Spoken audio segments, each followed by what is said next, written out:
the pastor who was preaching said, my name is Pastor so-and-so, I am married to one wife.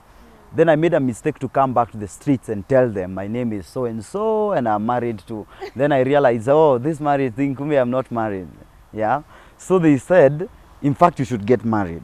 Why shouldn't we have a street wedding? Like one of us marrying one of us. Yeah, and then there was a girl there called Asna then. So, I mean, I liked her. So we started planning for our wedding. We went to the Juakali, to Mutumba, Mama Soko, and everybody in Nakuru town mobilizing resources and raising funds.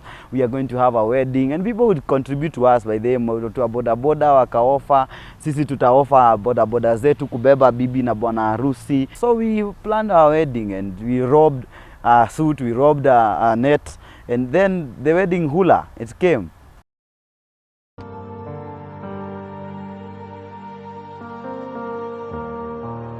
My name is Jayden.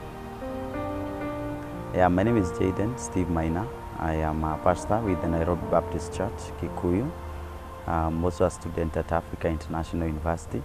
I'm doing my bachelor's in theology. Let me see what else. I'm a founder of an organization called Track Mind International, where we run an online, a digital TV station called Track Mind TV. But also a program that's called 3D program that aims to help young people be able to discover who they are. So the 3D stands for Discover, Develop and Deploy.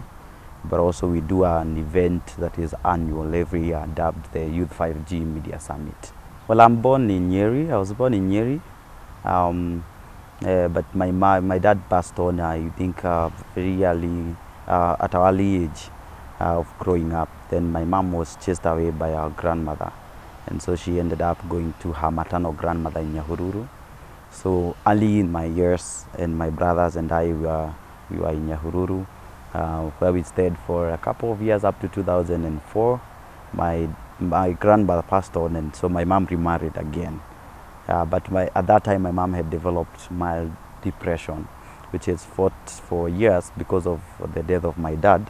I think it was a PTSD, but used to be occasional, that one of coming as episodes, especially once she's under stress. So she got pregnant again, and so with our stepdad. So at that time, that depression became too much, so we had to shift from home. I mean, we were chased away. My stepdad took advantage and chased us away because he was a married man who had divorced the wife and been left with children. And now my mom had come with a number of children, and now plus the children, we were a very big family. We were not a family of where 2 or 3 are gathered. So we ended up going into the streets. So I grew up basically part of my life in the streets from the age of 6 to around 10, 2010. Yeah, that's from 2006 to 2010. Yeah. So I think that's it about growing up. So basically I grew up in the streets of Nyahururu. I was in Nyahururu for around 2 years. Then I went to Nakuru for around 5 years. Life in the streets is cruel. First of all, once you go there, you have to become independent. But there isn't somewhere there is no structure. I mean, getting inducted into the streets, there is a structure all over. I mean, I went with my brother, and we used to just sleep a distance. I'm just a distance away from the other street kids, so that at least they can take note of us. And when they did, they actually were trying to adopt us into the family by telling us we have to do maybe stealing for them for a couple of years, sleeping with some girls there to see our masculinity, and also fighting us so that they can see whether we are, strong enough, so that whenever we are fought basically by maybe police officers and all that, we are able to withhold that pressure that comes with the streets. So the challenges are like that. You sleep in the cold, you are rained on, you have no family, you forget your home, you basically start building a new family around the circles that you are in. So that's the situation that we grew up in.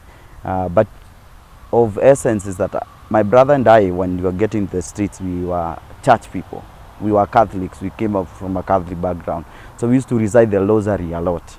And so occasionally the street kids would tell us, "Hey, why don't you just lead us in prayer before we go to even rob the streets, at least so that ukienda we are not beaten by the police. I mean, we won't be hurt and all that. And that's what we used to do. We recite the rosary. They go still. At some point, they tell us that, I mean, you guys, since you are you are pastors, you should not steal. So be staying here. We go and steal.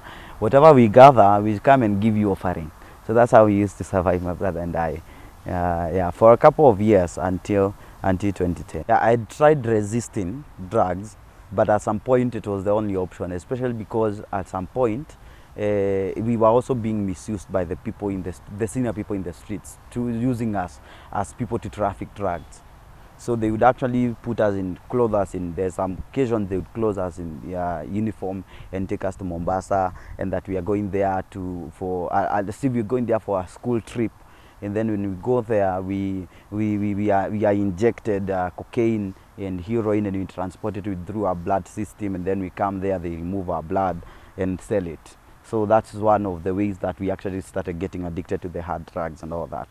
So we did drugs. I did drugs for around 3 years.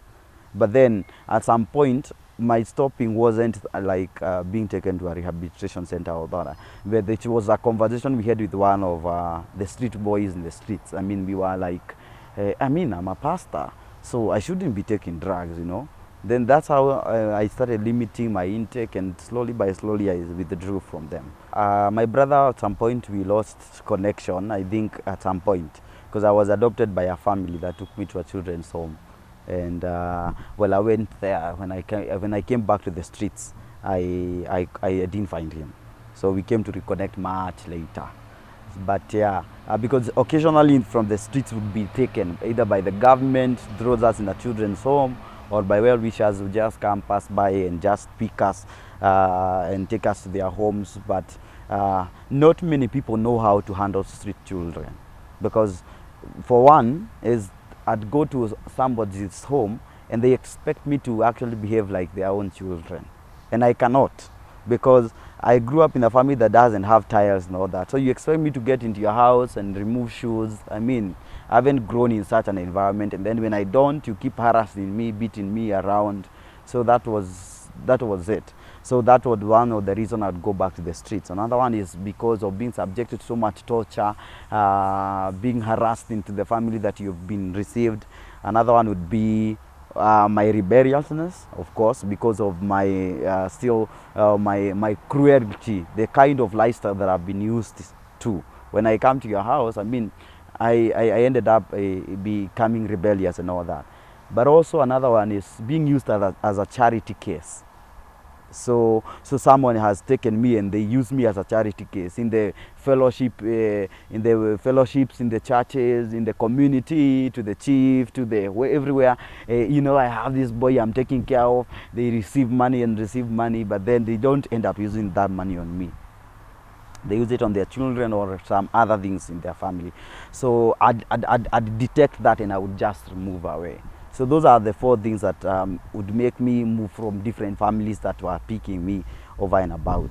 But then this time I left the streets. So while I was in the street, I told you I was a pastor. I mean, I was pastor in the street kids.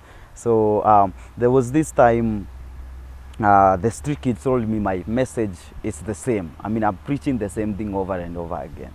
So they told me every time there's a crusade somewhere, I should go listen to the message and then come back and preach to them what I had.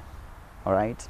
So I'd go listen and come preach to them. So they said at some point there were these camps that were being advertised in the streets. That means there's going to be a youth camp, there's going to be a junior youth camp in a certain church or a certain school, and they would pay for me, they would clothe me well, of course through stealing. They would steal briefcase, clothes and all that. I do a nice haircut.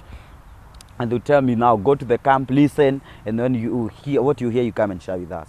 But of course, when I go there, I'd be challenged because of speech, understanding what was being talked about. So either way, even if they told me not to expose myself like I'm a street child, I'd still find myself, you know, in that place of sharing. So I did share with one family while I was there, and they took me. I went to their place. One of that challenge, they used me as a charity case, so I came back to the streets. But then there's one. I mean, we went, and the pastor who was preaching said, "My name is Pastor so and so. I am married to one wife." Then I made a mistake to come back to the streets and tell them, "My name is so and so, and I'm married to." Then I realized, oh, this marriage thing, kumbe I'm not married. Yeah. So they said, in fact, you should get married. Why shouldn't we have a street wedding, like one of us marrying one of us? Yeah. And then there was a girl there called us Nathan. So I mean, I liked her. So we started planning for our wedding. So we started planning for our wedding. We went to the Juakali, to Mutumba, Mama Soko, and everybody in Nakuru town mobilizing resources and raising funds. We are going to have a wedding, and people would contribute to us by them to a boda boda wakaofa.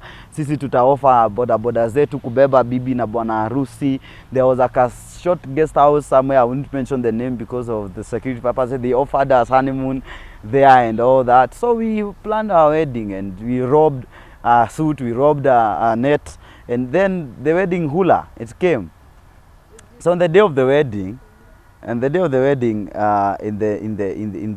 the morning, the pastor who was officiating the wedding was my assistant. I was still in the street, so we had paid for him to go in a cyber and practice, how to conduct a wedding and all that. So he came in to officiate the wedding. But one of the things we had forgotten is rings. We forgot the rings. So the pastor, with his bravery, he told us we are going to use a razor blade, and so we are going to cut a part of our skin, and the girl cuts her part of her skin, then we join our blood, and that will be our seal for our marriage. And that's what we did. So some people murmured in the congregation because there are so many people who attended. It was in the stage, in a cruise stage. So there are so many people who had attended. You are Kali, Boda Boda, to a Soko, Nanini. Wow, but there's nothing they could do. After that, we went for lunch in the hotel. When we went for lunch in the hotel, hey, I saw a Mzungu who had seen several times coming to the streets. I don't know what she wanted and all that. Then she joined us for lunch, and then there's this lady who came who was very angry, also joined us for lunch. So we are with lunch there and some few people for lunch there. And as we are having lunch, I was told to go and pay. So I was given a lot of money to go and pay for the food. On coming back, my wife is not there, and the Mzungu is not there. Kumbe this Mzungu had come to adopt this girl. So she'd come severally there. So she was actually coming to adopt the girl. So that's how the girl got adopted. Then I got mad, and I was asking where my wife is, rioting around. This lady who was murmuring in the congregation was there, so she came to encourage me. She was there for me, and that's how she took me out of the streets. Fortunately, she had come from around my home area. Shout out to her. Her name is Mrs. McKenna. So she had come from my home area. She was running a boutique, so she'd come to buy clothes. Then she found this crowd, and she was like, "Hey, what's going on there?" Then she found us doing that exchange of blood, which was a covenant per se, and she was very angry at it. So that's how actually she said she must approach me and talk to me. So that's how she took me back. We went back to Marmanet. She had come from a place called Ken. And so that's where we ended up staying with her and her family. I ended up living in her house. Her daughter was my age mate, so she took me to a school called St. Francis. I could catch up. Then they took me to another school called Old Jabet Primary School. I also couldn't catch up. At that time, I had been introduced to the church, the Presbyterian Church, PCM Marmanet, shout out to all them. And then they took me and they educated me at a school called Queen Esther. So when I went to Queen Esther, I struggled to catch up in terms of education because I'd left schooling at an early age, but by God's grace I was able to catch up. Just to cut the long story short, I finished my primary in 2013 and I gathered 372 marks. That saw me go to Nanyuki High School, where I did my high school.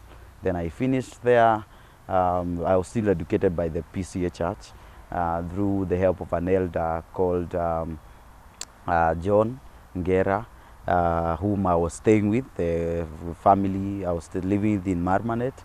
Then I finished, and from there I started life in Nyeri, and I did nutrition at Outspan Medical College before I responded to God's call towards ministry. I was 14 when we were doing the wedding. But of course, much later we came and broke the covenant with the girl. She's in the United States right now. She's still a friend of mine. I mean, we got a way to reunite later, much later, and we were able to go to a pastor and we were able to break that covenant. So I'm not married, yes. Well, at Nanyuki High School, it was interesting how I got to Nanyuki High School, first of all. Because those are the days that used to be called in several schools. So in fact, I was called in my dream school, which was Lenana High School, just here. But the guardians and the church could not raise money to take me there. So I received a letter to go to Nanyuki High School. And there was a KCB interview for sponsorship. So my first time was 2 weeks before admission. I went to Nanyuki for my very first time, and I had only transport to get me to Nanyuki. So when I went to Nanyuki where the interview was taking place, apparently I got late. Then I got into the interview, then they did not pick me. And they told me outright, we have not picked you. Then I told them I'm not living here because I don't have even school fees to join Nanyuki High School, and I can't go to a day school. I mean, I've really worked so hard to try and get to where I am. So I have to go to Nanyuki High School. So I stayed there. Then one of the people in the panel told me, you have the admission letter to Nanyuki High School? Yes. Why don't you just go to the school? The school is up there. I'll give you transport, go there. Tell them to give you somewhere to sleep, and tomorrow we'll see whether we can get you transport to get you back home. I went to Nanyuki High School with the admission letter. I told the principal, hey, here I am. I've come even 2 weeks earlier to the admission because I really want to join this school. You know, I explained my case. I told them I don't have school fees, but I want to be admitted here. Hey, so they told me to stay at the waiting bay. I waited till evening. Then they realized I'm not giving up. I'm not going. I told them even if it's to sleep, I'll sleep here in this waiting bay. At some point, they just called the boarding master, and they actually gave me somewhere to sleep. They gave me food. They introduced me to some people, some student leaders. So me, I slept in school 2 weeks before my admission into high school. Then I told them the following day I don't have transport, so I'm not going home. So today I want to scout the school. I want to go to every corner of this school and scout, because I'm not leaving this school until you admit me. So they ended up admitting me without me joining. So I went back to home. They even gave me transport to go back home and prepare and come now after 2 weeks. So that's the story of how I joined Nanyuki High School. It was hard to try and catch up from boys who are sharp, who've come from Nairobi, who've come from, they used to narrate to us stories za Manganya, stories za archives, stories tunasoma tu kwa vitabu. I mean, it was hard to catch up with people who are learned, who have had a whole experience of family upbringing, and I have missed that bit of life. So it was very difficult. But by God's grace, I was able to come through, to stand out in my own way, just from serving in the CU, to being identified to serve in different positions as prefect in different things, like as prefect of the health and sanitation in school. So I mean, I served in the CU, with the CU for a period of time. So it is while I was doing that, then one day when I was in Form 3, I felt I should leave my guardian's house. There was nothing major that happened that made me feel that wamenitesa or much. I just felt a prompt to leave and look for my family. So I knew part of my family was in Nyeri, and so that's how I came to Nyeri to look for my family. It was just one day we closed school, and I just decided not to go back home, so to my guardian. So I came to Nyeri, and I rented a house in Majengo, and I started working in a hotel called 619 Hotel during holidays. And I'd work there. When we opened school, I'd leave all my 2 things there and go back to school. So while I was working there, I started attending church at PCA Nyamashaki in Nyeri. So that's how I now started serving in church again. So I finished in 2017 high school. Then I continued serving in the church. But now at that time, somebody recommended for me a program of high school leavers called VOTE, Voice of Truth, offered by an organization that raises missionaries to go to the unreached people groups, to reach out to the Islam, and all that. So I did that program with the Missions Campaign Network. When I did that program, when I was finishing, I heard that the church called CITAM has been opened in Nyeri. So I went to that church. So when I went to CITAM, that's when I met a lady who we just developed a relationship, got to know each other. She was a single lady who told me, hey, I can educate you, you can even come and live with me. So I moved to her house, we started living together. She's the one who educated me through high school. She's paid my balance for high school, because I finished high school with a balance of 170 something thousand. She paid that, and then she educated me nutrition at Outspan. Then while I was in Outspan, through a growth of conviction, I knew God was calling me to be in full-time ministry. So I just had to respond to the call, because it was a persistent call. It wasn't that one of, Jayden, I'm calling you to become a pastor. Not really. But I had grown a great conviction, especially for my generation. A deep concern for the issues that young people are going through, the way we've decided to live carelessly, but also a great concern for the way the ministers of the gospel have tuned from living authenticity to practicing prosperity gospel and very manipulative preaching, kind of. And I wanted to grow as a person who is learned, yes, but who can communicate the gospel clearly and help people to reason with the gospel logically, so that it is not just over spiritualized, but it is something that people can think about logically and be able to engage with the scripture that way, and that God would raise a generation of young people who are learned and also who understand the gospel and are living for the glory of Him. So that's how my deep growth of conviction, finding satisfaction and joy while serving in church, that is what drew me to consider full-time ministry. So I left Outspan College, I came to Africa International University, where I did my diploma, and now I am actually doing my bachelor's in theology. I have been very passionate about media. I am a media enthusiast, and my greatest desire would be to help the church to create visibility where media is concerned, to do something called digital ministry. All right? So I see in Kenya today, around 65% of our education sector is owned by the church. I don't know whether you know that. The Catholic churches, the Methodist churches, the Presbyterian churches, even hospitals, around 65% is actually owned by if you were to remove that, the missionary hospitals that we have in Kenya, then we would have very few hospitals in our country. But one of the aspects that the church has not really delved into is the media. So that we have very few Christian TV stations, but that are struggling to even create visibility. That even there are people who work in those stations don't even watch those stations because of the quality of the content they produce, and the content itself, the quality of the video and the quality of the audio. So I'm very passionate about digital ministry, seeing how much media has affected young people, and how we can be able to recreate the analogy we have, be able to regulate the digital and family media that is consumed by the children and also by the young people, and also being able to regulate how much we use, because media has a great effect where morality issues are concerned.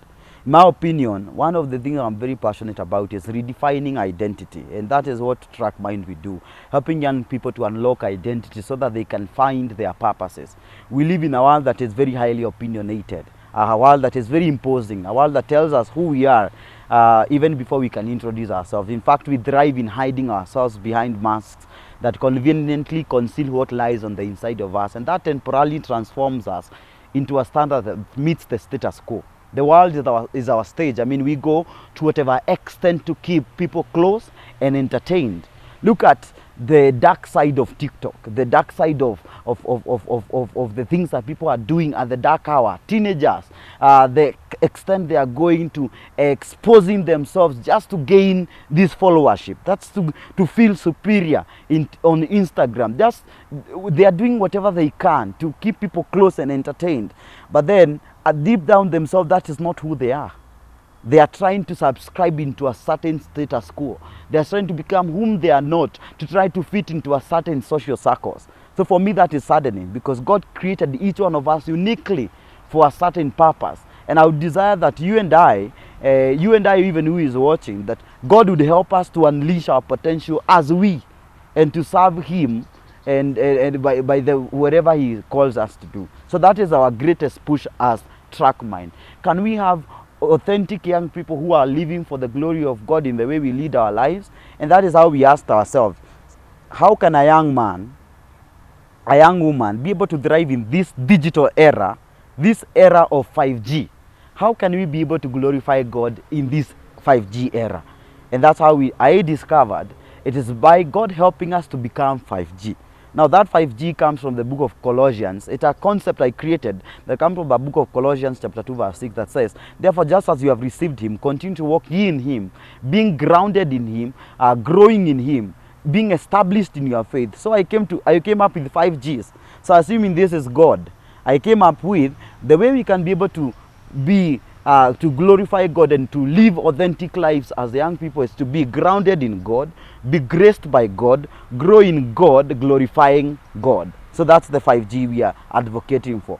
Can we have young people who can be grounded in the truth of God's word, so that when they meet manipulation and deceptions of the man of God syndrome in this era of Shakahola and all this, they can be able to filter what the truth is because they are grounded by in God's word. You see, then graced by God, I mean, we are so aligned to God, we are able to walk in him, so that amidst the pressure, amidst the pleasures of this life, we can be able to single out that we are living for the glory of God. So whenever I want to be in a relationship with a girl, I want to seek to glorify God and not to just gratify the lust of the eye, the lust of the flesh, and the pride of life. You understand? Then can we grow? Can we grow in God? Can we allow process even in our lives? Can we not allow shortcuts? I mean, we have young people who want to, the likes of people who go to internship and they start calling other people colleagues. You understand? I mean, you want shortcuts. You want to skip stages in life. You want to prosper quickly, and we do not know that the way quickly things come, that's the way quickly they go. So can we allow process in our lives? Can we allow God to develop us to fullness? In our academic pilgrimage, in everything that we are doing, we allow processes. So can we grow in God? The last one, can we seek to glorify God? Whether God sends us to serve in the marketplace, in this media that you guys are doing, can we seek to glorify God in everything that we are doing? So grounded, graced, growing, glorifying God. That's the 5G, and we do that event every year, the Youth 5G Media Summit. We did our very first last year, and it was very successful, and we attribute all glory and honor to God. As a young pastor, I've faced quite a number of challenges. One, there are challenges within and challenges without. Maybe, I don't know, starting from without, I'd say people have a notion that a pastor is somebody who is supposed to be old. You know, those people who are aged and they wear very baggy and shiny suits, white sharpshooters, and they go declaring. So that's one of the challenges that I face. I mean, when you say you're a pastor, somebody is like, hey, at your age, you should be doing so much more. So I wonder what much more than serving God. I mean, when I was growing up, I wanted to be a lawyer. I wanted to practice law, but I tell them now I practice the law of God, which is perfect. I mean, so yeah, so that's one of the challenges. Another one is that one, you live amongst young people. You go through the same challenges young people go through. So there's this analogy of people, you should be perfect. You should be perfect, but that is not it. We are people who are being sanctified daily. The Lord is working in us. So there is not yet that we have not yet attained the full measure of Christ. That one we shall attain it when our bodies are glorified and upon the second coming of Jesus Christ. But yet we live in this world, but yet God calls us to be light. So we try very many times to be that light. And so sometimes we flip, sometimes we wake up, we try our very best to meet the standard of Christ, but all of us are work in progress. We have not yet reached there, that measure of perfection and all that. So that's another challenge that we face. I do face, and because there are very many young pastors nowadays. Another one is maybe going into churches and they give you small departments because they think you are young. Some of the ministry that people put lower is like the Sunday school ministry. So many of us end up being put into Sunday school ministry. I thank God for our church, because Sunday school ministry is one of the priority ministries. That is the part ministry I'm serving with, and teenagers. But that is the priority ministry in our church. So it is even given so many resources. I mean, so it's, I'm not there because it's the lowest ministry. But there are other places you are given that until maybe you marry and then you do that. But also, challenges within, we still go through temptations, you go through trials, you go through the same pressures that young people go through. And when you come to interact, you realize with young people, the challenges that they are going through, you are also kind of like going through them, maybe in a different way. And so God helps us to resolve them. But more than likely, it's been a joy serving God when young. It's been a joy giving my energy and my time, my creativity. It has been mind-blowing when I sit in circles of these pastors, and because I'm able to bring something new that can be able to reach out to young people more. You know, when I was growing up, something like playing pool table was a sin. Like our mother akusikie uko kwa pool table, I mean utapigwa. But now I have found joy playing it. And when I'm going to play it, I go and find boys who are not bored again. I would chat to them and tell them, you guys, come on. So I'm using it as a strategy. Something like play PS, I would play it now because I want to reach out to boys. And one of the ways to reach out to them, that's where they are. So when we are playing a game or two and I beat them 3 goals, I can be able to tell them 1 or 2 things about the gospel. So while I am young, I could be able to use the resources, the knowledge that God has given me to be able to use it for the gospel's sake. So it's a joy to serve God when I am young. There is hope. There is hope, and I think that God, in a way, orchestrates things in our lives because He wants to model people whom He will use for the advancement and the extension of His kingdom. When I look at the story of my life, I mean, it's just been summarized here. I'm writing a book about it. I mean, when I look and reflect back and the stages that through the way God has brought me up, I mean, it's been, whenever I share with people, it's been at a point of vulnerability and a place of ministry to begin with. If I did drugs, if I got engaged into so much immorality while I was in the streets and all those kind of things, they have built a person in me that right now when I look back, I mourn for a generation that is soaked in such. And I desire that God would use me to pull that generation out of there. So first of all, there is hope for you, wherever you are watching us from, whatever issue that you are going through, that God can be able to pull you through, and He's still making a part of your story. So allow that process to be completed. When I was sleeping in Majengo, and it used to rain and rain used to pass through my house, I used to laugh, by the way. I used to tell myself, let me enjoy this time, because if I keep complaining, then I'll miss out on what God is doing. Because there will come one day, and it has come now, where I have a bed and I have an extra couch, I can choose where to sleep.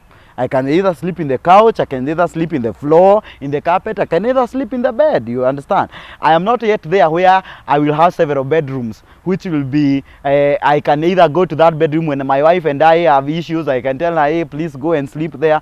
I want to sleep here and meditate tonight. You know, I am getting there. But yeah, I enjoy the season while it lasts, because God is still creating somebody in me.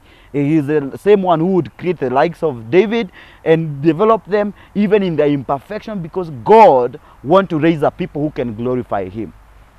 But secondly, if you are there and you are soaked in the pressures of this life and the pleasures of it, in the sense of you are living in a life of immorality, drunkenness, and using them as escape routes, I'd tell you to rethink that, because every of these things of pleasure, of these things, they give us happiness, but not true joy. True joy is only found in Jesus Christ and in God alone. You can never find it in drugs, neither women, neither that. But all this will do is that it will give us happiness, and it's only for a season. It's only for, and you cannot do it for long, young people. Something that saddens me is that you cannot fornicate and have sex for many years. I mean, one day you see how wasted you've been. You've seen how wasted you have wasted your body with men, and now there's no man who wants you, and you're already 30, 35, and you're fighting to now build your feminism, because, of course, there's no man who wants you out there. You understand what I'm saying? So, can we allow God to build in us processes, and that we can do things in the right way? We can allow marriage the right way, we can allow education the right way, we can allow ourselves to grow financially the right way, and slowly God is going to transform us. So I believe there is hope, And I believe that God can still work in us to develop us to the people that He wants us to be. And even if you are not spiritual, it just calls you to reason logically. That all the things that we are doing, they are the things of this to gratify the flesh.